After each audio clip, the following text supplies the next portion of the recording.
আর এবার বীরভূমের মোহাম্মদ বাজারের দিকে আমরা নজর রাখবো। কেন নজর রাখবো? কারণ সেখানে পুলিশি অভিযান। কি কারণে পুলিশি অভিযান? পাথর ব্যবসায়ীর আত্মীয়র বাড়িতে হানা, মিনার মণ্ডলের বাড়িতে পুলিশি তল্লাশি। কি কারণে মিনার মণ্ডলের বাড়িতে পুলিশি তল্লাশি? স্বাভাবিকভাবেই প্রশ্ন উঠছে। আরো ডিটেল আপডেট নেব, তবে তার আগে আরো একবার জানাই, মোহাম্মদ বাজারে পুলিশি অভিযান, পাথর ব্যবসায়ীর আত্মীয়র বাড়িতে হানা। এই আত্মীয়কে মিনার মণ্ডল, তার বাড়িতে পুলিশ তল্লাশি চালায়। কেন তল্লাশি চালায়, কি কারণ জানবো, তবে তার আগে আরো একবার জানাই যে তার বাড়ি থেকে বিপুল পরিমাণ টাকা উদ্ধার হয়েছে। টাকা নিয়ে যাওয়ার জন্য দুটো ট্রাঙ্ক পর্যন্ত আনা হয়েছে। সেই ট্রাঙ্কের ছবি দেখাচ্ছি।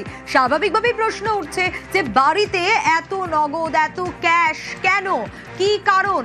যেখানে টাকা গোনার জন্য মেশিন, প্রিন্টার এগুলো আনা হয়েছে। কিন্তু এই মিনার মণ্ডল আসলে কে?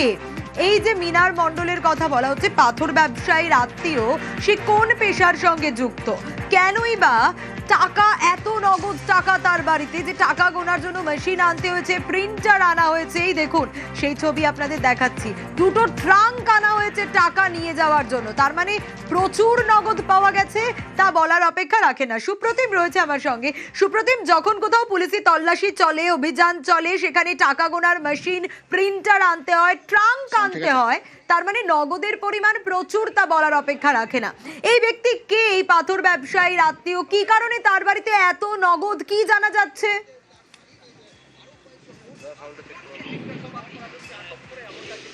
দেখো, যেটা আমরা জানতে পারছি এখন থেকে, এই যে বাড়িটা দেখছো, এই বাড়িটা হচ্ছে শেখ মিনারের, এবং তার বাড়িতেই কিন্তু নগদ টাকা পাওয়া গেছে। কিন্তু ঠিক কতটা নগদ বা আর কি কি পাওয়া গেছে সেটা কিন্তু এখনই জানায়নি পুলিশ।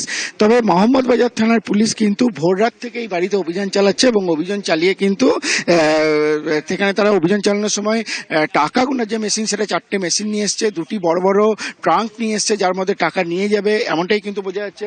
তবে এই মুহূর্তে কিন্তু পুলিশ, তুমি দেখতেই পাচ্ছ যে গোটা গাড়িটা ঘিরে রেখেছে, এবং পুলিশের উচ্চপদস্থ যে আধিকারিকরা, অর্থাৎ বীরভূমের অতিরিক্ত পুলিশ সুপার থেকে শুরু করে বিভিন্ন যে আধিকারিক, তারা কিন্তু ঘরের ভেতরে রয়েছেন। এবং যেটা জানতে পারছি আমরা, সিজার লিস্ট চলছে, এবং সেই মহম্মদবাজার থানার পুলিশ কিন্তু ইতিমধ্যে ঘটনাস্থলে রয়েছে।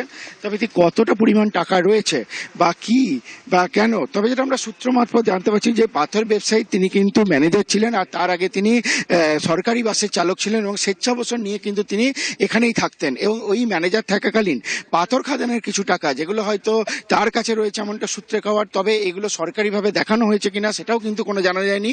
তবে যে নগদ টাকা উদ্ধার হয়েছে, সেই নগদ টাকার উৎস কোথা থেকে বা কোথা থেকে এলো, বা এত টাকা বাড়িতে কেন রেখেছিল, সবটাই কিন্তু পুলিশ ইতিমধ্যে তদন্ত শুরু করেছে। তবে যতক্ষণ না পর্যন্ত টাকার যে পরিমাণ, সেই পরিমাণ জানা যাচ্ছে, ততক্ষণ কিন্তু সঠিকভাবে কিছু বলা যাচ্ছে না পুলিশের তরফ থেকে। বেশ,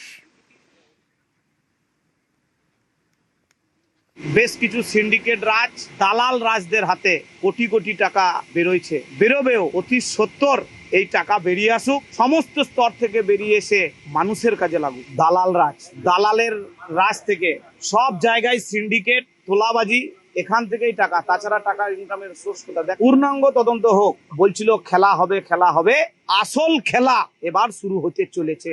এইরকম ভুড়ি ভুড়ি আছে, আমি অনুরোধ করব এগুলোর তদন্ত হওয়া প্রয়োজন আছে। উনি সরকারি বাসের একজন মনে হয় ড্রাইভার ছিল।